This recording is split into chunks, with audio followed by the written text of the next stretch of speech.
Hello students, good evening to all. हम पढ़ रहे थे सेल ऑर्गेनेल। सेल ऑर्गेनेल में हम पढ़ रहे थे double membrane bound cell organelle, जिसके अंदर हमने माइटोकॉन्ड्रिया पढ़ लिया था। और अब आज हम पढ़ेंगे लवक या प्लास्टिड्स।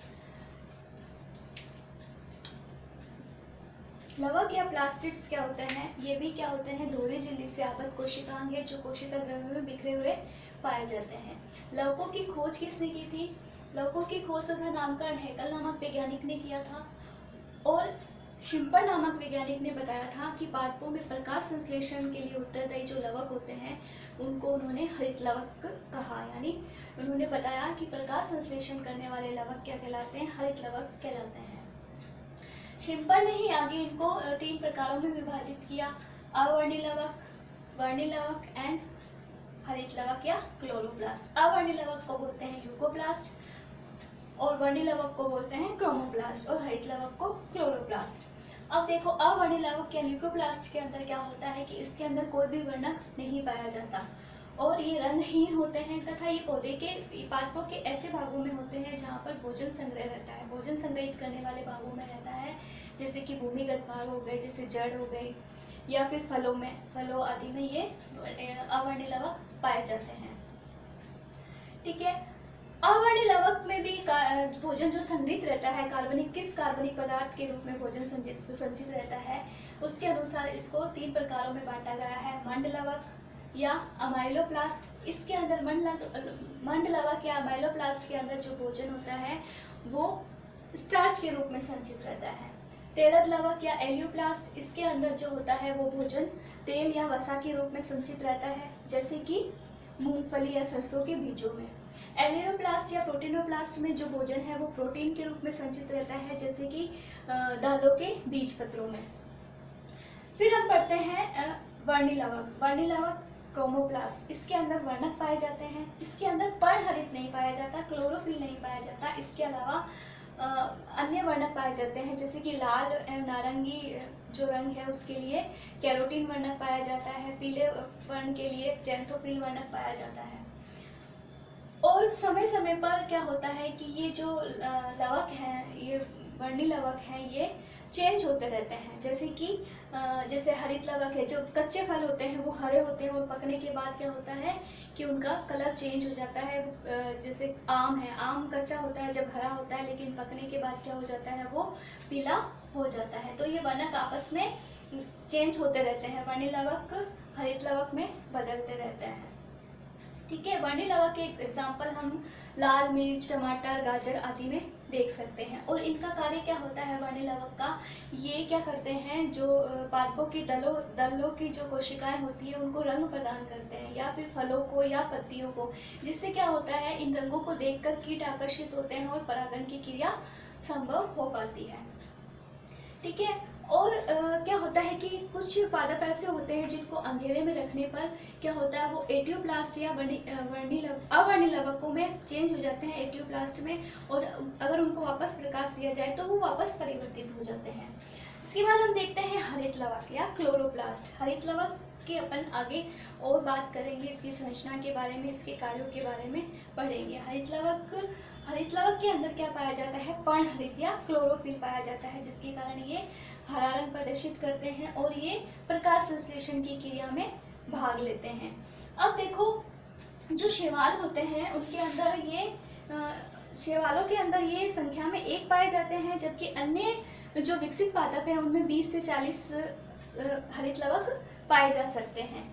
और शैवालों में क्या होता है कि ये अलग अलग आकृतियों में पाए जाते हैं, जबकि उच्च या विकसित पादपों में क्या होता है, ये गोलाकार, अंडाकार या डिस्क के समान पाए जाते हैं। और शैवालों में ये अनेक आकृति के, जैसे कि क्लेमाइडोमोनास है। क्लेमाइडोमोनास में जो हरित लवक है वो प्यालेनुमा संरचना होती है क्लेमाइडोमोनास में। क्लेमाइडोमोनास के अलावा जो स्पाइरोगोरा है उसके अंदर ये रिबन की आकृति के या सर्पिल आकृति के होते हैं। इसके अलावा जिग्निमा है। जिग्निमा में तारक होते हैं, तारे के समान आकार के होते हैं।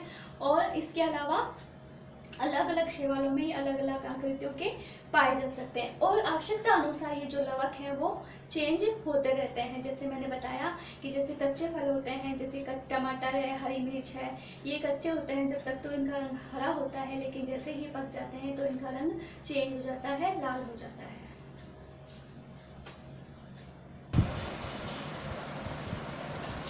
क्लोरोप्लास्ट, हरित लवक। देखो क्लोरोप्लास्ट की संरचना और कार्य के बारे में पढ़ते हैं अपन। क्लोरोप्लास्ट जो होता है वो दोहरी झिल्ली से आबद्ध कोशिकांग है, ठीक है, और ये झिल्लियाँ किससे बनी होती है? प्रोटीन और वसा से बनी होती है।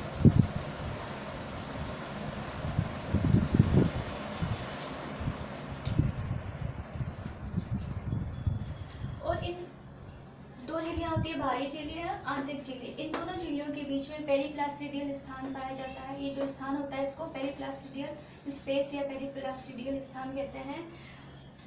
माइटोकॉन्ड्रिया में दोनों झिल्लियों के बीच को क्या बोल रहे थे? पेरीमाइटोकॉन्ड्रियल स्पेस। देखते जाना इनमें क्या क्या समानता है माइटोकॉन्ड्रिया और हरित लवक में, ठीक है। अब देखो आंतरिक झिल्ली के अंदर जो लिक्विड पाया जाता है उसको स्ट्रोमा बोलते हैं। और इस स्ट्रोमा के अंदर क्या होता है कि कुछ डिस्क लाइक या तस्त्रीनुमा संरचनाएं पाई जाती है। इन तस्त्रीनुमा संरचनाओं को क्या बोलते हैं? थाइलेकोइड। और ये थाइलेकोइड जो होते हैं वो एक के ऊपर एक व्यवस्थित होते हैं, सिक्कों के ढेर की भांति व्यवस्थित हो जाते हैं। अब इस संरचना को, ये जो व्यवस्थित हुई हुई संरचना को क्या बोलते हैं? ग्रेनम बोलते हैं, ठीक है। ये एक वचन तो उसको ग्रेनम बोलते हैं और ये सभी ग्रेनम मिलकर क्या बनाते हैं? ग्रेना बनाते हैं, ठीक है। अब ये जो ग्रेना जो होती है, ये सारी जो ग्रेना है इसके अंदर, ये ग्रेना जो होती है वो आपस में किससे जुड़ी होती है? ये आपस में जुड़ी होती है स्ट्रोमा लैमेली। स्ट्रोमा लैमेली द्वारा ये जो ग्रेना है आपस में जुड़ी होती है, इसको स्ट्रोमा लैमेली या फ्रेड चैनल भी बोलते हैं। अब देखो ये जो थाइलेकोइड होते हैं, थाइलेकोइड की जो आंतरिक झिल्ली होती है उसके अंदर क्या होता है? प्रकाश संश्लेषी इकाइयां पाई जाती है जिनको बोलते हैं क्वांटोसोम। इसके अलावा देखो इसके स्ट्रोमा के अंदर क्या होता है, क्या क्या पाया जाता है? जैसे कि माइटोकॉन्ड्रिया में पाया जाता था वृत्ताकार डीएनए, वैसे ही इसके अंदर भी क्या है? एक वृत्ताकार डीएनए पाया जाता है और इसमें 70S प्रकार के राइबोसोम पाए जाते हैं। जैसे माइटोकॉन्ड्रिया में पाए जाते थे वैसे ही इसमें भी 70S प्रकार के राइबोसोम पाए जाते हैं, ठीक है। और इसके अलावा इसके अंदर वसा की कुछ थैलियाँ पाई जाती है जिसको प्लास्टोग्लोब्लाई बोलते हैं, ठीक है। अब देखो ये जो प्रकाश संश्लेषी इकाइयां जो है, जो क्वांटोसोम है, इनको नाम दिया था क्वांटोसोम पार्क एंड बिगिंस ने, ठीक है। उस क्वांटोसोम के अंदर क्या होता है? 230 प्रकार के वर्णाकणु 230 वर्णाकणु पाए जाते हैं और इन वर्णाकणुओं के मध्य में एक क्लोरोफिल ए पाया जाता है। ये वर्णाकणु क्या करते हैं? प्रकाश ऊर्जा को अवशोषित करते हैं और ये अभिक्रिया स्थल होता है इसका क्लोरोफिल ए। तो क्लोरोफिल ए को दे देते हैं जिससे कि क्या होता है? CO2 और H2 का उपयोग करके कार्बोहाइड्रेट बनाया जाता है, भोजन बनाया जाता है। तो ये प्रकाश संश्लेषण की क्रिया होती है। प्रकाश संश्लेषण की क्रिया के अंदर क्या होता है कि जो अप्रकाशिक अभिक्रिया होती है वो तो होती है स्ट्रोमा के अंदर, और जो प्रकाशिक अभिक्रिया होती है वो होती है ग्रेनम के अंदर, ठीक है। तो ये तो सारे हुई इसकी स्ट्रक्चर के बारे में बात। अब देख लेते हैं कि इसके कार्य क्या क्या हैं, है ना। इसके कार्य जैसा कि हमने पढ़ा अभी कि इसके अंदर क्या होता है? प्रकाश संश्लेषण की क्रिया होती है। प्रकाश संश्लेषण की क्रिया के द्वारा क्या होता है? भोजन का निर्माण होता है ना। इसके अलावा जो क्लोरोप्लास्ट है वो प्रकाशीय शोषण में भी प्रकाशीय शोषण के लिए भी उत्तरदायी होते हैं। प्रकाशीय शोषण में माइटोकॉन्ड्रिया, हरित लवक और पेरोक्सिसोम, ये तीनों ही जिम्मेदार होते हैं। इसके अलावा क्या करते हैं? ये CO2 को भोजन बनाने के लिए CO2 का उपयोग करके O2 का निष्कासन करते हैं जिससे कि वातावरण शुद्ध होता है। और लवकों का क्या कार्य है? जो वर्णी लवक है वो तो पौधों के अनेक भागों को रंग प्रदान करते हैं। जो अवर्णी लवक है वो क्या करते हैं? भोजन संग्रहित करते हैं, जैसे कि हमने पढ़ा माइलोप्लास्ट, सेल्यूलोप्लास्ट, है ना। तो ये सब कार्य हैं हरित लवक के, ये सब कार्य हैं लवकों के। और हरित लवक का जो मेन कार्य है वो आपको पता है क्या है? प्रकाश संश्लेषण की क्रिया, जो कि बहुत ही आवश्यक है हम सब के लिए।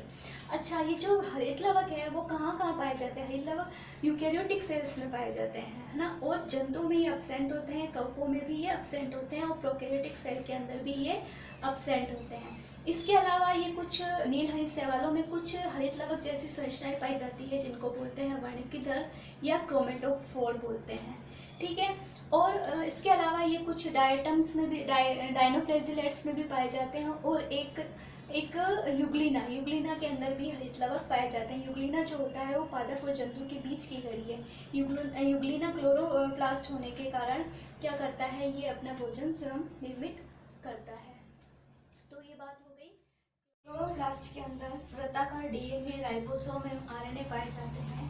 इस कारण से ये अपने आधे एंजाइम और प्रोटीनों का निर्माण स्वयं कर लेता है, पूरी तरह से केंद्रक पर डिपेंड नहीं रहता, इसलिए इसको भी अर्ध स्वायत्त शासी कोशिकांगक बोलते हैं, जैसे माइटोकॉन्ड्रिया को बोलते थे। तो और इसके स्ट्रोमा के अंदर देखो प्रोटीन, आरएनए, डीएनए, वसा, इनके अलावा कैरोटीनॉइड्स होते हैं, क्लोरोफिल होते हैं, आयरन होता है, जिंक, मैग्नीशियम, मैग्नीज और कॉपर, ये सभी भी पाए जाते हैं सूक्ष्म मात्रा के अंदर। अब देखो अपन देखते हैं कि क्लोरोप्लास्ट और माइटोकॉन्ड्रिया के अंदर क्या क्या समानताएं हैं।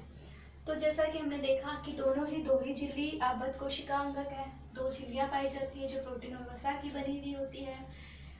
उन माइटोकॉन्ड्रिया में भी दोनों झिल्लियों के मध्य में अवकाश पाया जाता है, और इनकी दोनों झिल्लियों में भी अवकाश पाया जाता है, ठीक है। उसके अंदर भी स्ट्रोमा पाया जाता है, इसमें भी स्ट्रोमा पाया जाता है। उसकी जो आंतरिक झिल्ली है उसके वलनों से क्या बनते थे, क्रिस्टी बनते थे। इसकी आंतरिक झिल्ली के वलनों से बनते हैं थाइलेकोइड, और उसकी क्रिस्टी के अंदर क्या थे, F1 F0 कण थे, और इसकी जो थाइलेकोइड है उसके अंदर क्या पाए जाते हैं, क्वांटोसोम पाए जाते हैं। इसके अलावा दोनों में अपना वृत्ताकार डीएनए, राइबोसोम और आरएनए पाए जाते हैं। दोनों ही अर्ध स्वायत्त शासी अंगक कहलाते हैं, पूरी तरह से ये केंद्रक पर डिपेंड नहीं रहते। इसके अलावा ये माना जाता है कि दोनों का जो ओरिजिन, जो उत्पत्ति हुई है वो एक समान हुई है, एक स्वतंत्र जीव के रूप में हुई है, और कालांतर में ये इस रूप में विकसित हो गए। इसके अलावा इनकी जो उत्पत्ति और जो वृद्धि है वो दोनों ही एक समान प्रोसेस, समान प्रक्रिया द्वारा हुई है। ये दोनों ही पूर्ववर्ती कोशिकांगों के विभाजन से बने हैं। इसके अलावा माइटोकॉन्ड्रिया और क्लोरोप्लास्ट में थी समानताएं। अब नेक्स्ट टॉपिक में अपन कोई दूसरा सेल ऑर्गेनेल पढ़ेंगे। Thank you.